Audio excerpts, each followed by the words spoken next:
ഇന്നത്തെ മാംഗല്യം സീരിയലിലെ full എപ്പിസോഡിൻ്റെ detail review ആണ്. ഇന്നത്തെ എപ്പിസോഡിൻ്റെ വലിയൊരു ഹൈലൈറ്റ് എന്താണെന്ന് വെച്ച് കഴിഞ്ഞാൽ, ഇന്ന് വരെ അർച്ചന ഒരിക്കലും സച്ചിയോട് അവന്തിയെക്കുറിച്ച് തനിക്കറിയാവുന്ന ഒരു കാര്യങ്ങളും പറഞ്ഞിട്ടില്ല. പക്ഷേ ഇന്ന് അതെല്ലാം തന്നെ മറികടന്നുകൊണ്ട് അർച്ചന തൻ്റെ മനസ്സിലുള്ള ഭയങ്ങൾ, പ്രത്യേകിച്ച് തന്നെ അർച്ചനയ്ക്ക് എന്താണ് സ്നേഹയുടെ കാര്യത്തിൽ തോന്നിയ ഭയങ്ങളെല്ലാം കൊണ്ട് അവന്തിയെക്കുറിച്ച് എന്താണോ തനിക്ക് മനസ്സിലുള്ള ഒരു അഭിപ്രായം, അവന്തികയുടെ കള്ളത്തരങ്ങളാവട്ടെ, അവന്തിക്ക് പൈസ കട്ടതിനെക്കുറിച്ചാവട്ടെ, ഇതെല്ലാം കൂടെ റിവൈൻഡ് ചെയ്ത് പറഞ്ഞുകൊണ്ട് തന്നെ സച്ചിയോട് അവന്തിയെക്കുറിച്ച് പല കാര്യങ്ങളും ഇന്ന് അവന്തിയെക്കുറിച്ച് എല്ലാ കാര്യങ്ങളും എന്താണ് തനിക്ക് എന്ത് പറയാൻ തോന്നുന്നു അതെല്ലാം തന്നെ ഇന്ന് അർച്ചന സച്ചിയോട് പറയുന്നതാണ് ഇന്നത്തെ എപ്പിസോഡിൻ്റെ വലിയൊരു ഹൈലൈറ്റ് എന്ന് പറയുന്നത്. അപ്പം അത് കൂടാതെയും വേറെ എന്താണ് സന്ദീപിൻ്റെ ഭാഗത്തു നിന്നുള്ള രീതിക്കകത്ത് പല ഹൈലൈറ്റ് ഉണ്ട്. അപ്പം അതൊക്കെ നമുക്ക് ഒരുമിച്ച് പറയാം. നമുക്ക് ഫുൾ എപ്പിസോഡിൻ്റെ ഡീറ്റെയിൽ നോക്കാം. ഇന്ന് എപ്പിസോഡ് തുടങ്ങുമ്പോൾ തന്നെ ഇന്നലെ അറിയാവുന്ന അർച്ചന എന്താണ് റൂമിനകത്ത് ടെൻഷൻ അടിച്ച് നടക്കുമായിരുന്നു. അതാ തന്നെയാണ് ഇന്ന് എപ്പിസോഡ് തുടങ്ങുമ്പം കാണിക്കുന്നത്. അപ്പോൾ അങ്ങനെ അച്ഛൻ ടെൻഷൻ അടിച്ച് ചിന്തിച്ചുകൊണ്ട് നടക്കുമ്പോഴത്തേക്കും നമ്മുടെ സച്ചി കയറി റൂമിൽ വരുന്നു. താൻ എന്താണോ ഇത്ര ടെൻഷനകത്തെന്ന് ചോദിക്കുന്നു. ഉടനെ ടെൻഷനാണ് സച്ചി ഏട്ടാ, തനിക്കെന്താണോ ഇത്ര ടെൻഷൻ? ആ ധനുഷാണ് സച്ചിയേട്ടാ, അവൻ എന്തിനാണ് ഇവിടെ കയറി താമസിപ്പിച്ചിരിക്കുന്നത്? കമ്പനിയുടെ കാര്യങ്ങളാകുമ്പം കമ്പനി വന്ന് ജോലി ചെയ്ത് അങ്ങനെ പോയാൽ പോരെ, വീട്ടിൽ കയറി എന്തിനാണ് താമസിപ്പിക്കുന്നത് എന്നൊക്കെ ചോദിക്കുന്നു. അത് കുഴപ്പമില്ലടോ, അവൻ നല്ലൊരു വ്യക്തിയാണ്. നമ്മൾ കമ്പനിക്ക് ഞാനും പലവട്ടം അവൻ്റെ സഹരിച്ചിട്ടുള്ളത്, സംസാരിച്ചിട്ടുള്ളത്. അവൻ അങ്ങനെ വലിയ പ്രശ്നക്കാരനൊന്നുമല്ല, നല്ലൊരു വ്യക്തിയാണ് എന്നാണ് എനിക്ക് തോന്നിയിട്ടുള്ളത്. അത് തൻ്റെ തോന്നലായിരിക്കും എന്ന് പറയുമ്പോഴത്തേക്ക്, അല്ല സച്ചിയേട്ടാ, ഈ കുടുംബത്തിലേക്ക് കയറി ഒരാൾ താമസിപ്പിക്കുന്നതിന് മുന്നേ അയാൾ നല്ല സ്വഭാവക്കാരനാണോ, അയാളുടെ ബാക്ക്ഗ്രൗണ്ട് എന്താണെന്നൊക്കെ നോക്കട്ടെ. തനിക്ക് തോന്നുന്നുണ്ടോ നന്ദേട്ടൻ ഇതൊന്നും നോക്കാതെ ഒരാളെ കയറി വീട്ടിൽ കയറി താമസിപ്പിക്കും തോന്നുന്നുണ്ടോ എന്ന് പറയുമ്പോഴത്തേക്കും, നന്ദേട്ടൻ്റെ മനസ്സ് ശുദ്ധ മനസ്സാണ്. നന്ദേട്ടൻ ചിലപ്പം ചിന്തിച്ചിട്ട് പോലും കാണത്തില്ല അങ്ങനത്തെ ഒരു കാര്യമുണ്ട്. പക്ഷെ നമ്മുടെ വീട്ടിൽ 2 പെൺപിള്ളേരുള്ളതാണ്. അപ്പം നമ്മുടെ വീട്ടിലെ പെൺകുട്ടികളുടെ കാര്യം ആലോചിച്ച് നമ്മൾ ഇങ്ങനെ ഒരാൾ താമസിപ്പിക്കാൻ വരുന്നതിന് മുമ്പ് ചിന്തിക്കേണ്ട കുറേ കാര്യങ്ങളുണ്ടായിരുന്നു. അത് താൻ പറഞ്ഞത് ശരിയാണ്. പക്ഷേ താൻ പേടിക്കണ്ടടോ, അതെങ്ങനെ നോക്കിയാലും നമ്മുടെ അനഘയുടെ കാര്യത്തിനകത്ത് എന്താണ്, 6 ഒരു പണിയും അല്ലെങ്കിൽ 6 ട്രിക്കും അനഘയുടെ അടുത്തൊന്നും വർക്കാവത്തില്ല. അവളെ തിരിച്ച് നല്ല കൊടുക്കുമെന്ന് പറയുമ്പോഴത്തേക്കും അർച്ചന പറയാം, അനഘയുടെ കാര്യത്തിനകത്തല്ല സച്ചിയുടെ എൻ്റെ പേടി മൊത്തം സ്നേഹയുടെ കാര്യത്തിലാണ്. ഉടനെ സച്ചി അങ്ങ് ഞെട്ടിപ്പോണം. കാരണം സ്നേഹ സ്വന്തം അനിയത്തിയല്ലേ. അതെന്താണോ താൻ അങ്ങനെ പറഞ്ഞേ? അത് സച്ചിയേട്ടാ, ഞാൻ തന്നെ പലപ്പോഴും എന്താണ് 2-3 വട്ടം ഞാൻ കണ്ടുള്ളതാണ് സ്നേഹയ്ക്ക് അയാളോട് താല്പര്യം. നിങ്ങളുടെ പ്രസൻസിൽ വളരെ നല്ലവനായിട്ട് അഭിനയിക്കുന്ന അയാൾ ഓഫീസിനകത്തൊക്കെ നല്ലവനായിട്ടായിരിക്കും. നിങ്ങളുടെ പ്രസൻസിൽ ഒരു ചീത്ത സ്വഭാവം നിങ്ങൾ കണ്ടു കാണത്തില്ല. പക്ഷേ നിങ്ങൾ ഇല്ലാത്ത സമയത്തിനകത്ത് നോക്കി ഇവിടെയുള്ള പെൺപിള്ളേരടുത്ത് ഞാൻ കണ്ടതാണ്. അന്ന് ആ വളകാപ്പിന് തന്നെ ഞാൻ കണ്ട ഒരു കാര്യം, സീമന്തത്തിൽ തന്നെ എല്ലാ പെൺപിള്ളേരോടും അവൻ ഓവറായിട്ട് അഡ്വാൻറ്റേജ് എടുത്ത് സംസാരിക്കുന്നതും ഭയങ്കരമായിട്ട് എന്താണ് ആളാവാൻ ശ്രമിക്കുന്നതൊക്കെ കണ്ടതാണ്. അതൊരിക്കലും നമ്മുടെ കുടുംബത്തിന് നല്ലതാകത്തില്ല. അവൻ്റെ സ്വഭാവം എന്താണ്, ഉദ്ദേശം എന്താണെന്ന് നമുക്കൊന്നും അറിയാത്ത കൊണ്ട് അവൻ എന്തെങ്കിലും തെറ്റ് ചെയ്താൽ നാളെ അത് നമ്മുടെ സ്നേഹയ്ക്കൊരു ഇമ്പാക്റ്റ് ആയിക്കഴിഞ്ഞാൽ നാളെ നമുക്ക് ഇതൊക്കെ പറഞ്ഞിരിക്കുന്നതല്ലാതെ നമുക്ക് ഒരിക്കലും തിരുത്താനോ സ്നേഹം നമുക്ക് നഷ്ടമാകുമെന്ന് പറയുമ്പോഴത്തേക്ക് സച്ചിക്ക് ഈ കാര്യത്തിൻ്റെ ഗൗരവം കുറച്ചും കൂടെ മനസ്സിലാവുന്നുണ്ട്. അപ്പോഴത്തേക്ക് എന്താണ് അർച്ചന പറയുവാണ്, എന്താണ് സ്നേഹനെ 2-3 വട്ടം എന്താണ് ഞാൻ ഉപദേശിച്ചതുമാണ്. സ്നേഹ 2-3-4 വട്ടം ഞാൻ എന്താണ് എൻ്റെ കണ്ണുകൊണ്ട് തന്നെ സ്നേഹ എന്താണ് ഞാൻ അങ്ങനത്തെ ഒരു കുറച്ച് സംശയിക്കാൻ പറ്റുന്ന സാഹചര്യത്തിൽ കണ്ടതുമാണ്. അപ്പം ഈ ഒരു കാര്യങ്ങൾ കൊണ്ട് തന്നെ എനിക്ക് സ്നേഹയുടെ കാര്യത്തിൽ വളരെയധികം ഭയമുണ്ട് സച്ചിയേട്ടാ. കാരണം നാളെ എന്താകുമെന്ന് അറിയാത്തതിൻ്റെ ഒരു ഭയമെന്ന് പറയുന്നു. കാരണം നമ്മൾ കുടുംബത്തെ വിളിച്ച് കയറ്റി ഒരു പാമ്പിനാണോ ഒരു സർപ്പത്തിനാണോ നമ്മൾ പാല് കൊടുക്കുന്നത് നമുക്ക് അറിയത്തില്ലല്ലോ എന്നൊക്കെ പറയുമ്പോഴത്തേക്കും, അതുമല്ല സച്ചിയേട്ടാ, എനിക്ക് വേറെയും കുറേ പേടിയെന്ന് പറയുന്നത് ഈ വ്യക്തി ഇപ്പം നമ്മുടെ കമ്പനി വർക്ക് ചെയ്യാൻ ഒരു ചുമ്മാ ഒന്ന് വന്നതാണോ, അതോ അല്ലെങ്കിൽ ഇതൊക്കെ മനഃപൂർവ്വം കരുതിക്കൂട്ടി തന്നെ മുന്നേ പ്ലാൻ ചെയ്തതിൻ്റെ പ്രകാരം നമ്മുടെ കമ്പനിയിലേക്ക് നുഴഞ്ഞു കയറിയതും നമ്മുടെ വീട്ടിൽ വന്ന് കയറിയതുമാണോ എന്ന് എനിക്ക് സംശയമില്ലാതില്ല. കാരണം ആരെങ്കിലും ഇയാളെ പറഞ്ഞു വിട്ടതിൻ്റെ അടിസ്ഥാനത്തിൽ നമ്മളെ നശിപ്പിക്കാൻ വേണ്ടി വന്നതാണോ എന്നൊരു ഡൗട്ടുമുണ്ട്. ഇനി ചിലപ്പോൾ അങ്ങനത്തെ ഒരു വ്യക്തികൾ പറഞ്ഞു വിട്ടാൽ നമ്മുടെ വീട്ടിൽ തന്നെ ഉള്ള ആരെങ്കിലും പറഞ്ഞതിൻ്റെ അടിസ്ഥാനത്തിനകത്തോ എന്നുള്ള ഡൗട്ടും എനിക്കില്ലാതില്ല സച്ചിയേട്ടാ എന്ന് പറയുന്നുണ്ട്.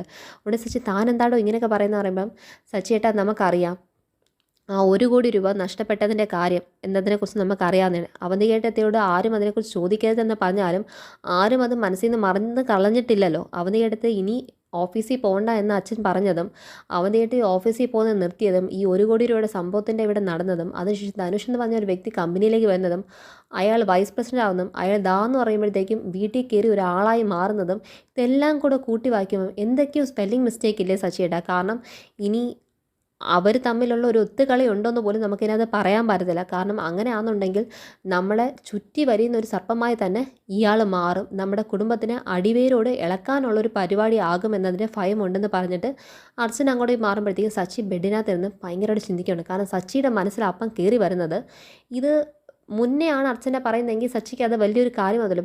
പക്ഷേ സച്ചി ഇപ്പോൾ എന്താണ് സന്ധ്യയുടെ വായിന്ന് കേട്ടിട്ടുണ്ട്. അതായത് അർച്ചന ഒരിക്കലും ഗർഭിണി ആകത്തില്ല എന്ന് പറഞ്ഞ ഒരു കാര്യത്തിൻ്റെ പൂർണ്ണ അറിവും അവന്തിക്ക് ഉണ്ടായിട്ടുമാണ് അവന്തിക ഈ കല്യാണം നടത്തിയത്. എന്തിനോ വേണ്ടി അവന്തിക അത് മറച്ചു വെച്ചിട്ട് നടത്തി എന്ന് പറയുന്നതും ഇപ്പോൾ അർച്ചന ഓർമ്മിപ്പിച്ചു കൊടുത്തില്ല ആ 1 കോടി രൂപയുടെ കാര്യം. അതും ഇപ്പം ഈ ധനുഷിൻ്റെ കാര്യത്തിൽ പറഞ്ഞ സംശയം ഇതെല്ലാം കൂടെ കൂട്ടി വായിക്കുമ്പോൾ അവന്തികയുടെ മേളിൽ ഒരു സംശയക്കണ്ണ് വേണമെന്നും ധനുഷിൻ്റെ മേളിൽ ഒരു സംശയക്കണ്ണ് വേണമെന്ന് തന്നെയാണ് സച്ചിയുടെ മുഖഭാവത്തിൽ നമുക്ക് മനസ്സിലാകുന്നത്. ധനുഷിനെ കുറിച്ചുള്ള ഒരു ചിന്തയും അവന്തിയെക്കുറിച്ചുള്ള ചിന്തയും എന്താണ്, ഇവർക്ക് തമ്മിൽ ഒരു ബന്ധം കാണും, ഇവർ 2 പേർക്കും തമ്മിൽ എന്തെങ്കിലും ഒരു ബന്ധം ഉണ്ടാവും ഞാൻ സംശയിക്കുന്നു അർച്ചന പറഞ്ഞതിനെക്കുറിച്ച് തന്നെ സച്ചി ചിന്തിക്കുവാണ്. അപ്പോൾ അതാണ് ഒരു ഭാഗം കാണിക്കുന്നത്. പിന്നെ അടുത്ത ഭാഗം കാണിക്കുമ്പോഴത്തേക്കും ഇത് നേരം പുലർന്നു, ചെറിയ രീതിക്കകത്ത് നേരം പുലർന്നു. അപ്പോഴത്തേക്ക് എന്താണ്, നന്ദൻ വീട്ടിൽ നിന്ന് ജോഗിങ് ചെയ്യാൻ വേണ്ടി ഇറങ്ങാൻ നിൽക്കുന്നു. ആ ഇറങ്ങാൻ നിൽക്കുന്നതിന് മുന്നേ തന്നെ ഈ പറയുന്ന നമ്മുടെ ധനുഷ് എന്താണ് ഇറങ്ങി പുറത്ത് നിന്നിട്ട് ഈ വീട് നോക്കിയിട്ട് അവൻ പറയുവാണ്, ഇത്രയും വലിയ വീടൊക്കെ എന്തിനാ, പണം ഉള്ളത് കൊണ്ട് സപ്പർ മഞ്ചത്തിൽ കയറി കിടന്ന് ഇങ്ങനെ സുഖിച്ചുകൊണ്ട് ഇതൊക്കെ ഇത്രയും വലുതൊക്കെ ഉണ്ടാക്കിയിട്ട് ജീവിക്കാം. ഇതുപോലത്തെ ഒരെണ്ണം എനിക്കും എങ്ങനെയെങ്കിലും ഇവിടെ പറ്റി കയറി കൂടി ഇതുപോലത്തെ ഒരെണ്ണം ഉണ്ടാക്കണം. എന്നിട്ട് പിന്നെ വീണ്ടും ചിന്തിക്കുക, എന്തിനാ ഇങ്ങനത്തെ ഒരെണ്ണം ഉണ്ടാക്കുന്നത്, ഇത് തന്നെ ആയാലും പോരെ എന്ന് ചിന്തിക്കുന്നത്. എങ്ങനെയെങ്കിലും ഇവിടെ എന്തെങ്കിലും പറഞ്ഞ് ഈ വീട്ടിൽ കയറി സുഖമായിട്ട് അങ്ങ് എന്താണ് അവിടുത്തെ ഒരാളായി മാറി അവിടെ സുഖിച്ച് ജീവിക്കണം. പിന്നെ നോ പണി, ഫുൾ എന്താണ് സുഖം, അത്രയേ ഉള്ളൂ എന്ന് പറഞ്ഞ് ചിന്തിക്കുമ്പം ആ പറയുന്ന വാക്ക് കേൾക്കുമ്പോൾ നമുക്കറിയാം ഇവരുടെ പ്ലാൻ എന്ന് പറയുന്നത് സ്നേഹയെ കെട്ടി ഇവിടുത്തെ ഒരു വ്യക്തിയായിട്ട് വാഴ്ന്ന് അങ്ങനെ തന്നെ അവന്തിയെ തുപ്പിക്കളയാൻ വേണ്ടിയിട്ട് തന്നെയാണ് ഇവൻ പ്ലാൻ ചെയ്യുന്നുള്ള കാര്യം നമുക്ക് തികച്ചും മനസ്സിലാവുന്ന ഒരു ഐഡിയ തന്നെയാണ്. കാരണം ആ ഒരു വർത്തമാനത്തിൽ നമുക്ക് മനസ്സിലാവും ധനുഷിന് അവന്തിയുടെ അടുത്തൊരു പ്രേമോ കാര്യങ്ങളൊന്നുമില്ല. ധനുഷിന് വേണ്ടത് സ്വത്താണ്, ഇവിടുത്തെ ഒരു പ്രസൻസ് ആണ്. ലാസ്റ്റ് അവന്തിയുടെ കാര്യത്തിനകത്ത് ഗോപി വരയ്ക്കാനാണ് ചാൻസ് ഉണ്ടാവുന്നത്. അപ്പം ഇത് അങ്ങനെ നിൽക്കുമ്പോഴാണ് ധനുഷ് എന്താണ് നേരെ നന്ദൻ ഓടുന്ന കണ്ടത് നന്ദൻ്റെ പിറകിൽ അങ്ങ് ഓടിയിട്ട് ജോഗിങ് ചെയ്തിട്ട് sir good morning sir good morning എന്ന് പറഞ്ഞിട്ട് 2 പേരും കൂടെ ജോഗിങ് ചെയ്യുവാണ്. അപ്പോഴത്തേക്കും ധനുഷിന് ജോഗിങ് ഇങ്ങനെ പോകാറുണ്ടോ, പിന്നെ സാർ ഞാൻ എൻ്റെ നാട്ടിലുണ്ടായിരുന്നപ്പം പല പിള്ളേരെ ഫിറ്റ്നസിൻ്റെ ട്രെയിനിങ്ങും കോച്ചിങ് ഒക്കെ കൊടുക്കുന്നതാണ്. തനിക്ക് അറിയാത്ത വല്ല പണിയുണ്ടോ, താനൊരു സകലകലാ വല്ലഭൻ തന്നെയാണല്ലോ എന്ന് ഇവൻ്റെ എന്താണ് ഈ സകലകലാ വല്ലഭത്തരം എന്നറിയാതെ തൻ്റെ ഭാര്യയുടെ മുന്നേ ഉണ്ടായിരുന്ന വയറ്റിൽ കിടന്ന കൊച്ചിൻ്റെ തന്ത പോലും അതെന്നറിയാതാണ് ഈ സകലകലാ വല്ലഭനെ ഈ നന്ദൻ അറിയാതെ പുകഴ്ത്തുന്നത്. ചിലപ്പോൾ നമുക്ക് തോന്നിപ്പോകും നന്ദൻ മനഃപൂർവ്വം മണ്ടനായി നിൽക്കുവാണോ അതോ മണ്ണ് കളിക്കുവാണോ പോലും നമുക്ക് മനസ്സിലാകാതിരിക്കും. അപ്പം അതെല്ലാം കഴിഞ്ഞ് ജോഗിങ് കഴിഞ്ഞിട്ട് ഇവർ തിരിച്ച് വീട്ടിലേക്ക് വരുന്നു. വീട്ടിൽ വരുമ്പോഴത്തേക്കും സ്നേഹം എന്താണ് ഹാളിൽ ഇരിക്കുവാണ്. സ്നേഹം ഇങ്ങനെ റീൽസൊക്കെ നോക്കിയിരിക്കുമ്പോഴത്തേക്കും നീ രാവിലെ എണീറ്റ് റീൽസ് നോക്കി അങ്ങ് ഇരിക്കുവാണോ എന്ന് നന്ദൻ ചോദിച്ചിട്ട് പറയുവാണ്, നിനക്ക് എന്താണ് ഈ ഫോണും കുത്തിക്കൊണ്ടിരിക്കുന്നതുള്ള നേരം വെളുതാ ഒരു പണി, അല്ല നിനക്ക് ഈ ഓടാനൊക്കെ വന്നോടെന്ന് ചോദിക്കുമ്പോഴത്തേക്കും അയ്യോ ഞാൻ ഒന്നാമതേ മെലിഞ്ഞിരിക്കുമോ, ഇനി ഞാൻ വല്ലതൊക്കെ ഭക്ഷണം കഴിച്ചൊന്ന് ശരീരം ഒന്ന് തടി മെനുക്കാൻ നോക്കുമ്പോഴാണ് ഇനി ഓടി ഉള്ളതും കൂടെ കളയാൻ എന്ന് പറയുമ്പോഴത്തേക്ക് നല്ല ഉത്തരം എന്ത് ചോദിച്ചാലും ഇവളുടെ വായിക്കാത്ത ഉരുളയ്ക്ക് ഉപ്പേരി പോലെ ഉണ്ട്. നീ രാവിലെ ഇതൊക്കെ നോക്കിയിരിക്കാതെ പോയി ധനുഷ് നല്ലൊരു ചായ എടുത്തുകൊണ്ട് വാ. കേട്ട താമസം കേൾക്കാത്ത താമസം സ്വന്തം കാത്തിന് പോലും ഒരു പണി ചെയ്യാത്ത നമ്മുടെ സ്നേഹ സ്വന്തമായിട്ട് തന്നെ പോയി എന്താണ് നല്ല രസിച്ച് ധനുഷിന് വേണ്ടി ഒരു ചായ ഉണ്ടാക്കിക്കൊണ്ട് വരിക. ധനുഷ് ഇവിടെ എന്താണ് നന്ദനോട് സംസാരിച്ചുകൊണ്ട് എന്താണ് ഈ കോഫിക്ക് വേണ്ടിയിട്ട് ചായക്ക് വേണ്ടി പ്രതീക്ഷിച്ചിരിക്കുകയാണ്. അപ്പോഴത്തേക്ക് നന്ദൻ എന്താണ് ഫ്രഷ് ആവാൻ വേണ്ടി പോയി. നന്ദൻ ഫ്രഷ് ആവാൻ പോയ സമയത്തിനകത്താണ് നമ്മുടെ സന്ദീപ് എന്താണ് ആദ്യമായിട്ട് ഇറങ്ങി വന്നത്. സന്ദീപെ സാറിനൊന്നുമല്ല വിളിക്കുന്നത്, സന്ദീപേ എന്നാണ് വിളിക്കുന്നത്. അപ്പം സന്ദീപോ എവിടെ പോകുന്നു, 2 പേരും കൂടെ രാവിലെ തന്നെ കുറച്ച് ഷോപ്പിംഗ് ഒക്കെ ഉണ്ടായതെന്ന് സന്ദീപ് വളരെ പൊളൈറ്റായിട്ടാണ് സംസാരിക്കുന്നത്. അപ്പം വെറുതെ പോയതിൻ്റെ വായിൽ കോലിട്ടിളയ്ക്കുന്ന പറഞ്ഞ പോലെ ഈ ധനുഷ് എന്താണ് സന്ദീപിന് ഇങ്ങനെയൊക്കെ നടന്നാൽ മതി, സന്ദീപിന് അപ്പം ഇന്ന് സൈറ്റിൽ പോയിട്ട് സൈറ്റ് വിസിറ്റൊക്കെ ഉണ്ടല്ലോ അത് ആര് ചെയ്യും. അപ്പോഴത്തേക്ക് സന്ദീപ് എന്താണ് ഒന്നും പറയുന്നില്ല. കാരണം തൻ്റെ കമ്പനിയിൽ ആഫ്റ്റർ ഓൾ ഒരു ജോലിക്കാരൻ തന്നെയല്ലേ എങ്ങനെ നോക്കിയാലും ധനുഷ് ഇങ്ങനെ ചോദിക്കുന്ന കേട്ട് സന്ദീപിൻ്റെ അത്ര സുഖിച്ചില്ല. കാരണം ആതിരയും കൂടെ പ്രസൻസിനകത്ത് ഉള്ളതുകൊണ്ട് അപ്പം അതൊക്കെ ഞാൻ നോക്കിക്കോളാം എന്ന് പറയുന്നുണ്ട്. അല്ല ഞാൻ വേറെ ഒന്നും കൊണ്ട് ചോദിച്ചതല്ല, ഇങ്ങനെ സന്ദീപ് ഇങ്ങനെ ജസ്റ്റ് അച്ഛൻ്റെയും ചേട്ടൻ്റെയൊക്കെ കീഴിൽ മാത്രം ജോലി ചെയ്താൽ മതിയോ, സ്വന്തമായിട്ടൊരു ബിസിനസ്സൊക്കെ തുടങ്ങി ചെയ്യുവാണെങ്കിൽ. പിന്നെ വേറൊരു കാര്യം സന്ദീപ് അങ്ങനെ സ്വന്തമായിട്ടൊരു ബിസിനസ് തുടങ്ങാതിരിക്കുന്നതാണ് നല്ലത്. കാരണം അതിനുള്ള ഒരു കാലിബർ അതിനുള്ള എഫിഷ്യൻസി ഒന്നും ഇല്ല. ഇതാ പറയുന്നത് എറിയാൻ അറിയാത്തവൻ്റെ കൈക്കകത്ത് കോല് കിട്ടി അങ്ങനെ ഇരിക്കും. എനിക്കൊക്കെ വല്ല ആയിരുന്നു ഇതൊക്കെ കിട്ടണം, ഞാനൊക്കെ ഇപ്പോൾ ആരായിരുന്നേനെ എന്ന് പറയുമ്പോഴത്തേക്ക് സന്ദീപിന് കുറച്ചും കൂടെ ദേഷ്യം വന്നുകൊണ്ട് ആദരിക്ക് അതിനേക്കാളും ദേഷ്യം വന്നത്. അതായത് അവൻ ഉദ്ദേശിച്ചത് ധനുഷ് ആയിരുന്നു സന്ദീപിന് പകരം ഈ സ്ഥാനത്തെങ്കിൽ ഈ സ്വത്തൊക്കെ ഉണ്ടായിരുന്നെങ്കിൽ ധനുഷ് ആരൊക്കെയോ ആയിപ്പോയേനെ. അത്ര വലിയ ടാലൻ്റ് ഒന്നും ഇല്ലാത്തതുകൊണ്ടാണ് സന്ദീപ് ഇപ്പോഴും അച്ഛൻ്റെ ചേട്ടൻ്റെ ഒക്കെ കീഴിൽ ജോലി ചെയ്ത് ഇങ്ങനെ അങ്ങ് ഒരു വെറും സാധാരണ രീതിക്കകത്തൊരു വർക്ക് പ്രൊഫൈൽ മെയിൻറ്റെയിൻ ചെയ്തുകൊണ്ട് പോകുന്നതെന്നുള്ള പറയുമ്പോഴത്തേക്കും സന്ദീപ് ഇതും കേട്ട് തന്നെ നിൽക്കുവാണ്. കാരണം സന്ദീപ് ഉത്തരം കൊടുക്കാനുള്ള ഉത്തരങ്ങളൊക്കെ നന്നായിട്ട് കണ്ടുപിടിച്ച് വെച്ചിട്ടുണ്ട്. ആ ഉത്തരങ്ങൾക്കൊക്കെ ഒരു പോസ് ഇട്ടേക്കാണ്. അപ്പോഴത്തേക്കും സന്ദീപ് പറയുന്നുണ്ട്, അത് ധനുഷിന് തോന്നിയാണ്. എനിക്ക് ബിസിനസ് ചെയ്യാൻ നന്നായിട്ട് തന്നെ അറിയാം. കാരണം ഞാൻ ധനുഷിൻ്റെ കയ്യിലെ റാങ്കിനെക്കാളും ധനുഷിൻ്റെ കയ്യിലെ ഡിഗ്രി ക്വാളിഫിക്കേഷനെക്കാളൊക്കെ കൂടിയ പഠിത്തത്തിൻ്റെ ബിസിനസ്സിൻ്റെ മാനേജ്മെൻറ്റൊക്കെ കോഴ്സൊക്കെ ഞാൻ വിദേശത്ത് പോയി പഠിച്ചെടുത്തിട്ട് വന്നതാണ്. അവിടെ ബിസിനസ് ചെയ്തിട്ടുണ്ട്. പിന്നെ ഞാൻ അച്ഛൻ്റെയും ചേട്ടൻ്റെയും കൂടെ വർക്ക് ചെയ്യുന്നതിൻ്റെ കാര്യം, ചേട്ടനും അച്ഛനെ സപ്പോർട്ട് ചെയ്ത് വർക്ക് ചെയ്യുമ്പോൾ എനിക്കും അവരുടെ കൂടെ തന്നെ ബിസിനസ്സിൽ കണ്ടിന്യൂ ചെയ്യാനാണ് താല്പര്യം എന്നുള്ളതുകൊണ്ടാണ്. അല്ലാതെ പുതിയ തുടങ്ങാനായിട്ടുള്ള എഫിഷ്യൻസി ഇല്ലാഞ്ഞിട്ടൊന്നുമല്ല. പിന്നെ അപ്പോഴത്തേക്കും എന്താണ് പറയുന്നുണ്ട്, പിന്നെ സൈറ്റ് നോക്കുന്ന വിസിറ്റ് നോക്കുന്ന കാര്യം അതൊക്കെ എനിക്ക് നോക്കാനായിട്ട് അറിയാവുന്നതേ ഉള്ളൂ. ഞാൻ എന്ത് ചെയ്യണമെന്ന് എന്നെ പഠിപ്പിക്കാനല്ല ഇവിടെ ധനുഷിനെ അപ്പോയിൻ്റ് ചെയ്തിരുന്ന പറയുന്നു. അപ്പോഴത്തേക്ക് എന്താണ് ആതിര കയറി ഇടപെടുവാണ്. എന്താണ് ഞാൻ വലിയ ബിസിനസ് മാനേജ്മെൻ്റ് ഒന്നും പഠിച്ചിട്ടില്ല, പക്ഷേ എന്നാലും ഈ ബിസിനസ് മാനേജ്മെൻറ്റൊക്കെ പഠിച്ച ഒരു വ്യക്തി ബോസിനെ കയറി വെറും പേരാണോ വിളിക്കുന്നത്? അല്ല സന്ദീപേന്ന് വിളിച്ചുകൊണ്ട് ചോദിക്കുമോ. അപ്പം അല്ല സന്ദീപ് ഞാൻ എന്ന് പറഞ്ഞിട്ട് ഇവൻ പറയുമ്പോഴത്തേക്കും സന്ദീപ് എന്ന് പറയുമ്പോഴത്തേക്കും സന്ദീപോ എന്ന് എങ്ങനെയാണെന്നോ അർച്ചനയോ എന്നാണ് ചോദിച്ചത്. അതുപോലെ തന്നെ അതേ സ്വരത്തിൽ തന്നെ ഇന്ന് നമ്മുടെ ആതിരയും തിരിച്ച് ഇവനിട്ടൊരു ഗോൾ അടിച്ചിരിക്കുവാണ്. അപ്പോഴത്തേക്കും പറയുന്നത് സന്ദീപ് സാർ എന്ന് വിളിക്കണമെന്ന് പറഞ്ഞിട്ട് സാർ തന്നെ വിളിക്കുന്നുണ്ട്. പിന്നെ ധനുഷിൻ്റെ അടുത്ത് ഞാനൊരു കാര്യം പറയാൻ വന്നിട്ട് സന്ദീപ് പറയുന്നുണ്ട്, ഞാൻ ഇപ്പം ഷോപ്പിങ്ങിന് പോവാണ്, എല്ലാം കഴിഞ്ഞ് ഉച്ചയ്ക്ക് ഞാൻ കമ്പനിയിൽ തിരിച്ചെത്തും. അപ്പോഴത്തേക്ക് എൻ്റെ ടേബിളിനകത്ത് എല്ലാ പെൻഡിങ് ഫയൽസും കംപ്ലീറ്റ് ആക്കി എൻ്റെ ടേബിളിൽ കാണണമെന്ന് പറയുന്നുണ്ട്. അതുകൂടാതെ ഇന്ന് ഞാൻ ഏതൊക്കെ സൈറ്റ് വിസിറ്റിന് പോകാനെന്നോ ആ സർവ്വ സൈറ്റ് വിസിറ്റും ഇന്ന് ധനുഷ് പോയി നടത്തും. അതാണെന്ന് പറഞ്ഞിട്ട് പോകുമ്പോഴത്തേക്കും ധനുഷോട് ചോദിക്കും, അയ്യോ ഞാനോ എല്ലാ സൈറ്റ് വിസിറ്റുമോ എന്ന് ചോദിക്കുവാണ്. കാരണം ഇതെല്ലാം ഒരു പുച്ഛമായ ഒരു പണിയാണ്, ഇതൊക്കെയാണ് ചെയ്യുന്നതെന്ന്. കാരണം ആദ്യം നന്നായിട്ട് വെച്ച് കൊടുത്തു. കാരണം കമ്പനിയുടെ വൈസ് പ്രസിഡൻ്റായിട്ട് ഇരുന്നിട്ട് എങ്ങനെയാണ് ഒരു കാര്യം എന്താണ് ചെയ്യേണ്ടതെന്ന് അറിയത്തില്ലെന്ന്. പിന്നെ ആദ്യം ഇതും കൂടെ പറയും, താൻ കമ്പനിയുടെ വൈസ് പ്രസിഡൻ്റാണ്, അതായത് സന്ദീപിൻ്റെ ജോലിക്കാരൻ, സന്ദീപിൻ്റെ മാസ ശമ്പളക്കാരനാണ്.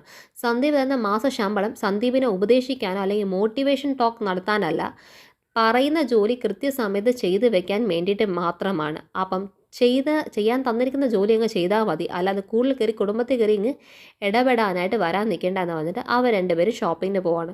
പിന്നെ എന്താണ് അർച്ചന കയറി വരുമ്പോഴത്തേക്കും കിച്ചണിനകത്ത് എന്താണ് സ്നേഹ ചായ ഇടുന്ന കാണുമ്പോൾ, നീ എന്തോ ചായ ഇടുവാണോ, ഞാൻ ഇട്ട് തന്നേനല്ലോ എന്ന് പറയുമ്പോഴത്തേക്കും, അല്ല ഇത് നന്ദേട്ടൻ പറഞ്ഞു ധനുഷിന് വേണ്ടി ചായ ഇട്ട് കൊടുക്കാൻ. അപ്പോൾ അർച്ചന വീണ്ടും എന്താണ് സ്നേഹ വഴക്ക് പറയുന്നത്, നിന്നോട് ഞാൻ പറഞ്ഞിട്ടുണ്ട് കണ്ടവർക്ക് ചായ കൊടുക്കാൻ നിൽക്കുന്നോ അല്ലെങ്കിൽ വീട്ടിൽ വരുന്നവർ കയറി സൽക്കരിക്കാനോ അവരുടെ ബാഗ് കൊണ്ടുപോയി വെക്കുന്നതോ ഇതൊന്നുമല്ല നിൻ്റെ പണിയെന്ന് പറഞ്ഞിട്ടുണ്ട്.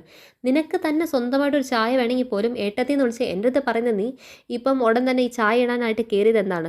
തെറ്റാന്നല്ല ഞാനിത് പറയുന്നത്, പക്ഷേ നീ കാണിക്കുന്ന ഈ ഒരു അമിത ആവേശം ഉണ്ടല്ലോ അത് നാളെ നിന്നെ എവിടെ കൊണ്ടുവന്നെത്തിക്കും, പിന്നെ തിരുത്താൻ പറ്റിയില്ലെങ്കിൽ എന്ത് ചെയ്യാൻ പറ്റും എന്നൊക്കെ പറഞ്ഞ് അർച്ചന വീണ്ടും പഴയ പോലെ ഉപദേശം മുന്നേ തന്നെ തുടരുവാണ്. ഇത് കേട്ടോണ്ട് എന്താണ് അർച്ചനയുടെ ഏട്ടത്തെ അമ്മ മീരയും കൂടെ വരുന്നുണ്ട്. മീരയും ഇത് കേട്ട് നിന്നിട്ട് അർച്ചു എന്ന് നന്നായിട്ട് ഉപദേശിക്കുന്നു. പക്ഷേ മീരയ്ക്കറിയാം ഈ പ്രായത്തിലുള്ള പെൺകുട്ടികൾക്ക് ഇതൊന്നും ഇഷ്ടമല്ല എന്നറിയാം. അവൻ മീരയും വന്നിട്ട് എന്താണ് അവളെ സമാധാനിപ്പിച്ചുകൊണ്ട് എന്താണ്, എനിക്കറിയാം മോളെ ഈ പ്രായത്തിലുള്ള കുട്ടികൾക്ക് ഇതൊന്നും ഇഷ്ടമല്ല, ഇങ്ങനെ ഉപദേശിക്കുന്ന ഇഷ്ടമല്ല, പക്ഷേ എന്നിരുന്നാലും നഷ്ടപ്പെട്ട് കഴിഞ്ഞാൽ പിന്നെ പറഞ്ഞിട്ട് കാര്യമില്ലാത്ത കൊണ്ടാണ് മുന്നേ പറഞ്ഞത്, നഷ്ടപ്പെടാൻ നമുക്കേ കാണത്തുള്ളൂ, അതുകൊണ്ട് നമ്മൾ സൂക്ഷിക്കണം, നോ പറയേണ്ടടുത്ത് നോ പറയണമെന്ന് അച്ചു പറഞ്ഞു കൊടുക്കുന്നുണ്ട്. ഇതൊക്കെ കേട്ടിട്ട് സ്നേഹയ്ക്ക് സങ്കടം തോന്നുന്നുണ്ട്.